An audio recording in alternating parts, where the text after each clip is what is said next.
আসসালামু আলাইকুম, আমি advocate Sheikh Zubair Hossain, the legal solution law ফার্মের পক্ষ থেকে সবাইকে শুভেচ্ছা ও অভিনন্দন। আজ আমি একটি গুরুত্বপূর্ণ বিষয় নিয়ে আলোচনা করতে এসেছি, যেটি আমাদের সমাজে প্রতিনিয়ত ঘটে থাকে। আমরা আসলে একটি পরসম্পদ লোভী জাতি। বিশেষ করে আমরা অন্যের সম্পদ খুবই মনে করে যে নিজেদের কাছে আঁকড়ে রাখার জন্য খুব চেষ্টা করি। হাদিসে একটা কথা আছে, কোনো ব্যক্তি যদি অন্যের সম্পদকে নিজের করার জন্য বা অন্যের সম্পদ যদি জোরপূর্বক যদি দখল করার চেষ্টা করে, তাহলে হাশরের ময়দানে তাকে 7 আসমান সমান বা 7 স্থাবক জমিনের নিচে তাকে কিন্তু আল্লাহ তাআলা কি করবেন, মাটির নিচে কিন্তু চাপা দিবেন বা মাটির নিচে তাকে পৌঁছে দিবেন। এত বড় একটা ভয়ঙ্কর আযাবের কথা উল্লেখ করার পরেও আমরা মানুষ এত বেশি পর সম্পদ লোভী বা আমরা এত বেশি আইন অমান্যকারী যে আমরা তারপরেও আমরা কিন্তু অন্যের সম্পদ ভোগ দখল করার জন্য জুলুম করার ফলেও কিন্তু আমরা পিছু পা হই না। অর্থাৎ আমরা জুলুম করতে চাই এবং জুলুম করতে আমরা দ্বিধাদ্বন্দ্বিত হই না। আমাদের মনের ভিতরে বিন্দু পরিমাণ অনুশোচনা আসে না যে আমরা যদি অন্যের সম্পদ লুট করে খাই বা অন্যের সম্পদ যদি জবরদখল করি, তাহলে আমাদের হাসরের ময়দানে কিন্তু হিসাব দিতে হবে। কারণ আমরা কিন্তু মারা গেলে আমাদের সাথে কিন্তু কোনো সম্পদ যাবে না, শুধুমাত্র আমাদের সাথে যাবে আমাদের যে পুণ্যকর্ম, সেই পুণ্যকর্ম। তো আমরা এখন চলে আসি মূল আলোচনায়, যে আমাদের সমাজে কিন্তু দেখা যায় যে পিতা অথবা মাতা মারা গেলে তার সন্তান সন্ততি বৈধ ওয়ারিশ হিসেবে সম্পত্তি পেয়ে থাকে। এবং মুসলিম আইন অনুযায়ী আমাদের যে বিধান রয়েছে, সম্পত্তির উত্তরাধিকার যে বিধান রয়েছে, সেই বিধানটি হলো যে কোনো পিতা বা মাতা মারা গেলে তাদের সম্পত্তিতে সন্তান যদি পুরুষ এবং কন্যা থাকে, তাহলে সে পুরুষ ও কন্যা 2:1 পায়। অর্থাৎ যদি পুত্র 2 পায়, তাহলে 2-এর অর্ধেক কন্যা পায়, অর্থাৎ সে 1 অংশ পায়। তো আমরা দেখা যায় যে সম্পত্তিতে ইসলামিক আইন থাকলেও আমাদের সমাজের সব থেকে বড় ঘৃণ্য যে চর্চা, সেটা হলো যে ভাই বা পুত্র কন্যাকে সম্পত্তি দিতে চায় না, অর্থাৎ ভাই বোনকে সম্পত্তি থেকে বঞ্চিত করতে চায়। আইনগতভাবে এখানে বোনের কিন্তু অধিকার রয়েছে, আইনগত অধিকার রয়েছে, ইসলামিক আইন অনুযায়ী অধিকার রয়েছে যে তার প্রাপ্য অংশটি সে কিন্তু বুঝে নিবে।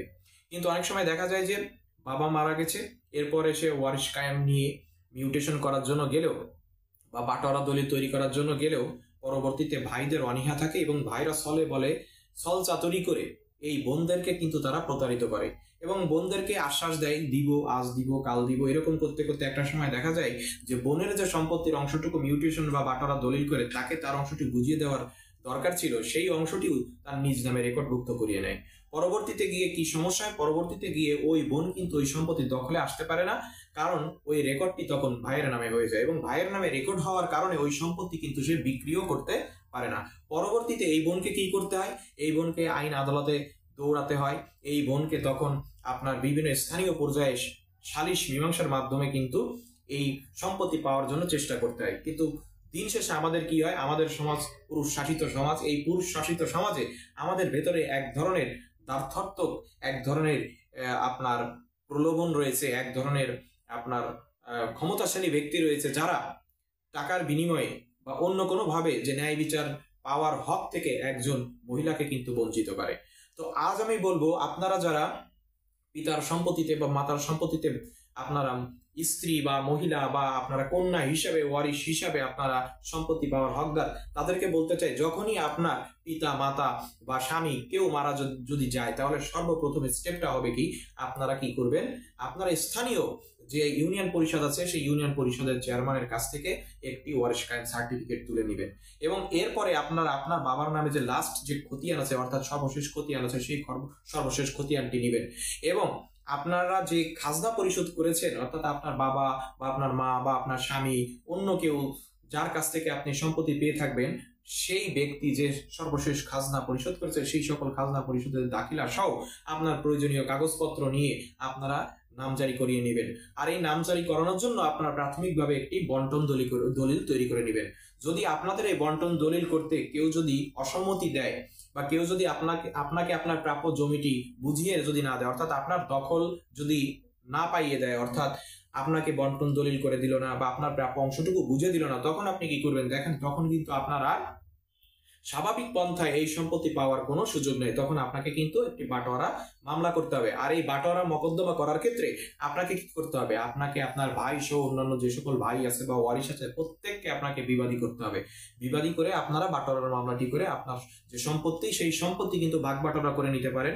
এবং আপনারা দেওয়ানি আদালতে একটি কমিশন করে, অর্থাৎ কমিশনের আপনারা আবেদন করে আদালত থেকে একজন আমিন, সার্ভেয়ার বা অন্য কারোর মাধ্যমে কিন্তু আপনারা ওই সম্পত্তি ভাগ বাটোয়ারা করতে পারেন।